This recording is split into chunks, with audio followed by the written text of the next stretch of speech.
At the time of the founding of the then Germanic Museum in 1903, there was an idea to have a kind of consecutive presentation of the Germanic tradition from the Neolithic age to the 16th century.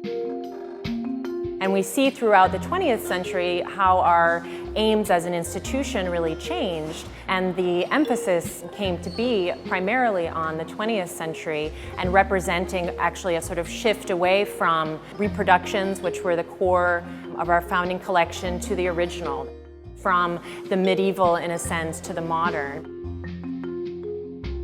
But when we start to take a look at our collections, we start to realize that all of these aspects of the collection are in a constant dialogue with one another, so that via the modern, via a contemporary work by an artist like Rebecca Horn,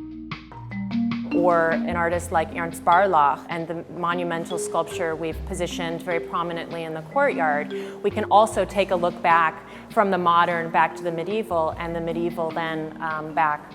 to the present day. And I think that's actually one of the great strengths of the Busch Reisinger Museum, is that it is not a modern art museum, but that it actually has, in the breadth and the strength of its collections, a way in which we can kind of track not just a tradition of the art of primarily German-speaking countries, but we can also track the changes in art historical thought across the 20th century throughout the time that the museum has actually been in existence. Not just because the collections grew in certain ways, but also because those collections speak to one another in a way that offers us a different context for thinking about the art of Germany, certainly from the perspective of an American museum.